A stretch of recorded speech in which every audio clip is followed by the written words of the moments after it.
So hey guys, welcome to my channel and I'm back again with another really interesting video guys. This time again we are going to create a RAG pipeline with the Llama 3 model. But this time guys we are not going to use groq or Samba. We are going to use a different large language model inference tool which you can see in front of you is called as Lamini. So without taking any time further, let's get started. So first of all guys, you guys must be wondering why am I creating another video with a RAG pipeline to just test a different LLM inference. Well, what I'm trying to say to you guys is that although we do have really popular AI inference tools like groq and Samba Nova, Lamini, on the other hand, is a little bit special because not only it provides LLM inference, it also provides tuning. So yes guys, with the help of Lamini, you can actually tune your model as well. And you can do that with a handful of models, and that also includes Meta's Llama 3. So that's the good part of Lamini, where you can actually use it for tuning. But then comes to the restriction, Lamini is a paid model guys. So you do have to pay, you do have to buy credits for it. But then again, there is a good part in Lamini, that is that when you are going to create your account on it by clicking on the login and log in with your Google or any single sign-on you have, you get $300 worth credit for free initially. But once that credit runs over, then you actually have to start paying for tuning your model or using the LLM inference. So that is about Lamini guys. This is how we can use this tool. Um, we are going to actually learn how to use this tool, and we are also going to learn how we can use this Inference API in our Google Colab notebook. So let's see how that goes.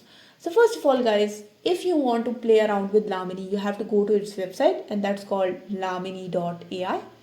Then when you are in the website, you do see a login button here, and with this login button you will actually land on this platform which is called as app.lamini AI playground. And here you can see that you have got a bunch of things. The first thing you have is a playground. So here again you can ask any message and then you can get a response from that. So for example, it says I am Llama 3.1, how can I help you? Why does it say that? Because it has selected Llama 3.1 from the set of models that currently Lamini supports. So you can see that Lamini does support 3.1 and also 3.2 3 billion instruct model. It also has support for Mistral models as well.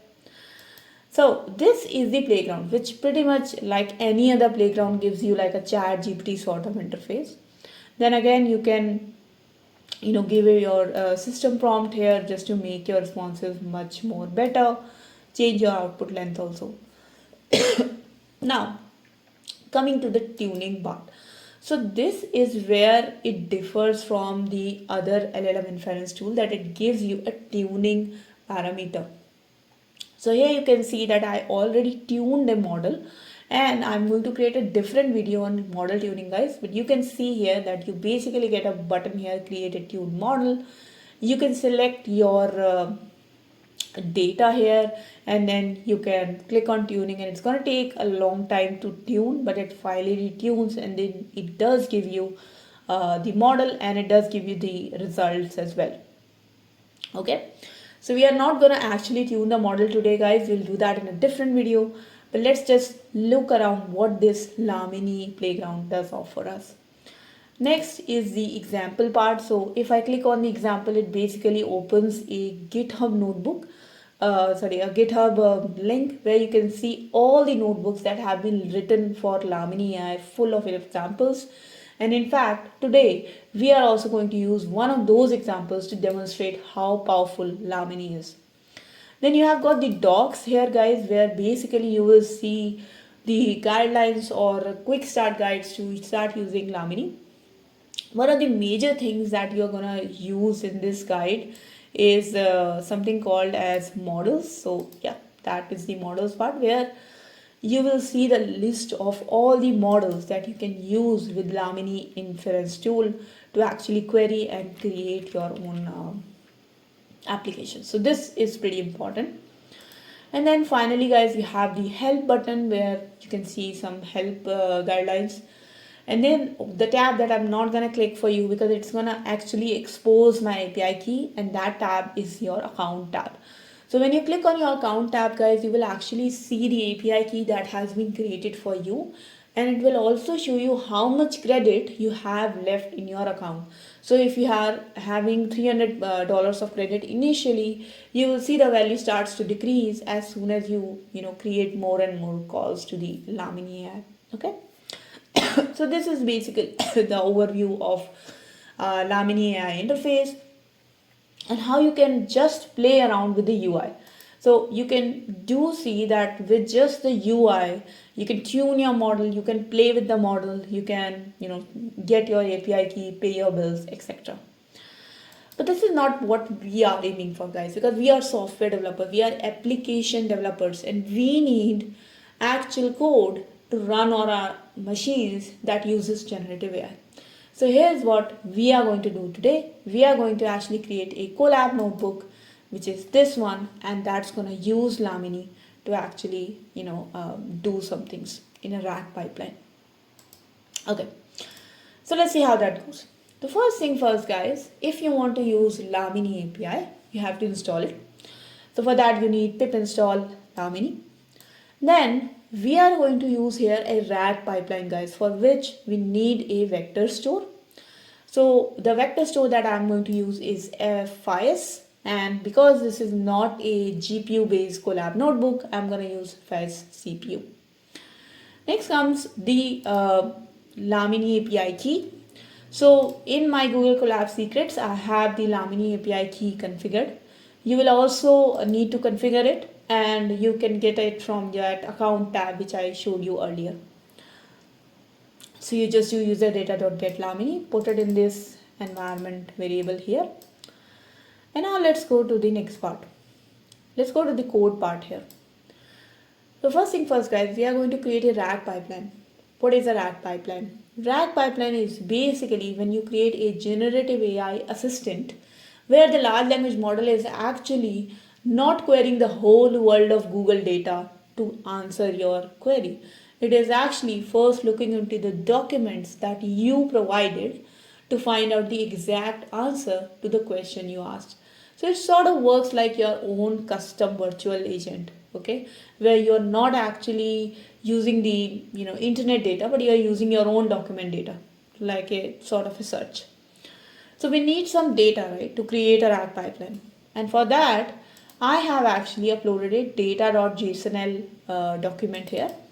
So you can see that it does have a very, like a huge JSON.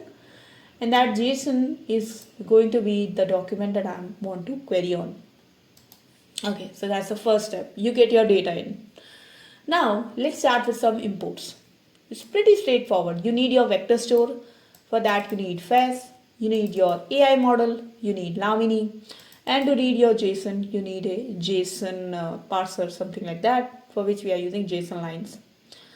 Now, with Lamini, actually, we want to find out the answer in our document, right? But the way to do it is a little bit different here. What we are first doing is we are actually finding out we are actually chunking the data into multiple chunks.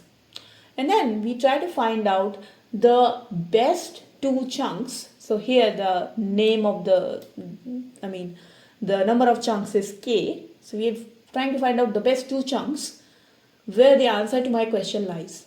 Okay, so let's say you have got numbers going from 1 to 10 and you divide it into two sections, or let's say 10 sections. And then you want to find out the best two sections where your guessing number is lying. Okay. So now this becomes your K value. Now what we are trying to do is we are trying to create a vector store first, because if you want to create a RAG pipeline, your generative AI needs a vector store to query the data. Remember, guys, a AI model understands vectors. It does not understand words or something like that. It understands vectors. So what you need to do is convert your data into vectors and then send it to the AI model. So a vector, to be converted into a vector, you need an embedding model. So what we are having is a Lamini.embedding client, and this embedding client is responsible for converting your data into a vector store.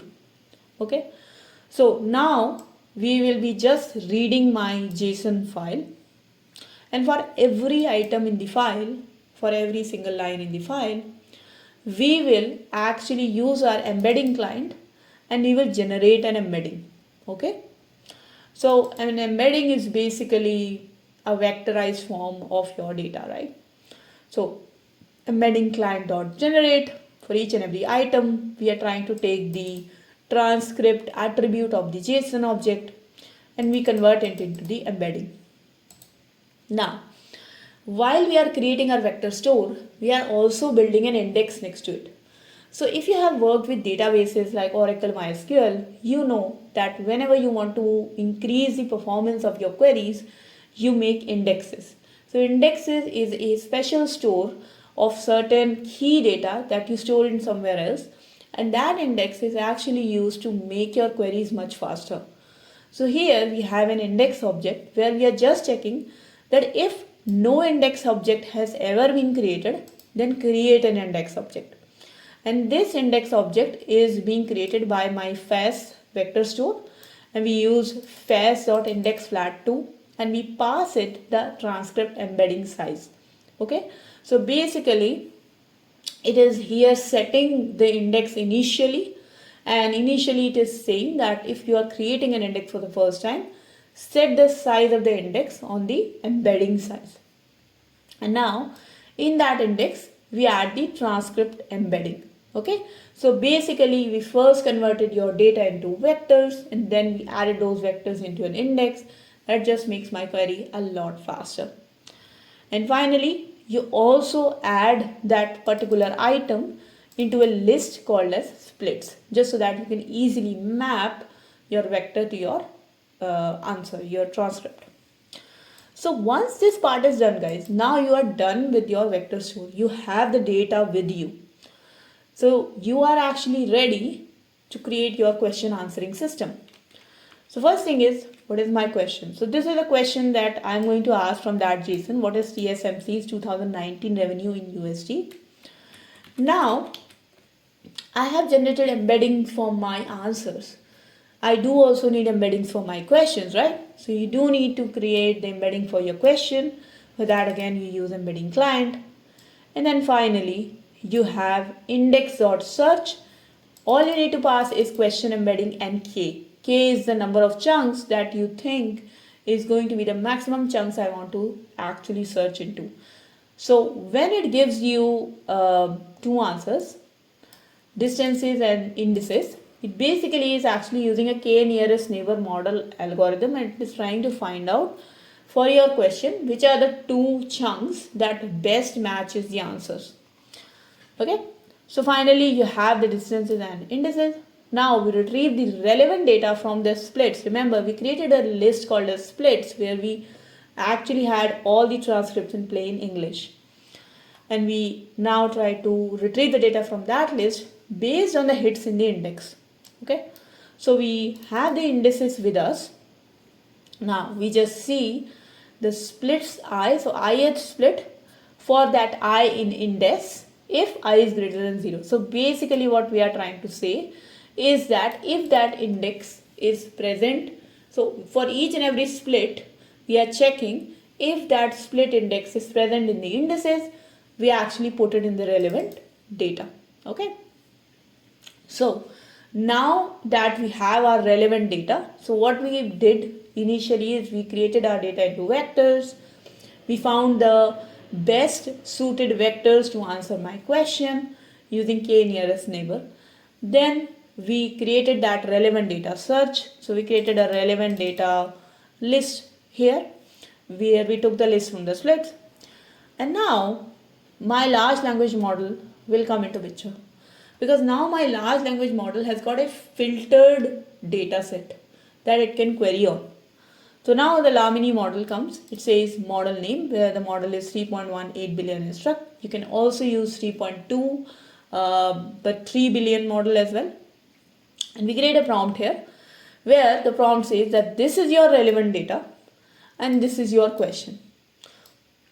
Now you answer the question on the basis of the relevant data. So send the prompt to the LLM. Basically we do llm.generate. We pass the prompt inside here and then we print the response. So the first thing here in the output you do see is actually my prompt itself. So this was my prompt. This was the relevant data that I found, which was the balance sheet including cash and cash equivalents, bank deposits, etc., etc. And this was my question: what is the 2019 revenue? And you can see clearly the answer does say that the text that I found from the relevant data does not have the revenue, but based on the industry and all the data that has been there, the company's revenue is expected to be in the range of 550 million or 565 billion. So basically it does not have the exact revenue for that company, but because it is part of the semiconductor and we do have the data for that, it does predict that this could be the range. So you can see here guys that with a very small amount of steps, and also this was super quick to do. The query is really fast because of AI inference. But you can see that with very small steps you were able to generate a RAG pipeline. And you were able to get your data, you were able to answer your questions. So how about that guys? Now you can see that you don't really just have options of groq or some or few of them. You do have another LLM inference tool as an option. Although I do say that this is paid, so I might not use it a lot. But if you want to actually use some of its really cool features like tuning and other things, I think this is a good way to go. So that was my video about Lamini and RAG pipeline creation with Lamini. We'll create more such videos with it, for example, the tuning one as well. I hope you guys like this video guys. If you do like this video, then please do not forget to like this video and share this video with your friends. Also guys, if you want to support me, then please you can support me by joining my channel, or you can donate something with the super thanks button. And guys, if you have any questions, comments, suggestions, feedback for me, please do write down in the comment section below. I would be really happy to read them. In the end guys, if you have not yet subscribed to my channel, please do subscribe and hit the bell icon for future notifications of more such programming and coding related videos. I'll see you guys in the next video guys. Until then, take care and bye bye.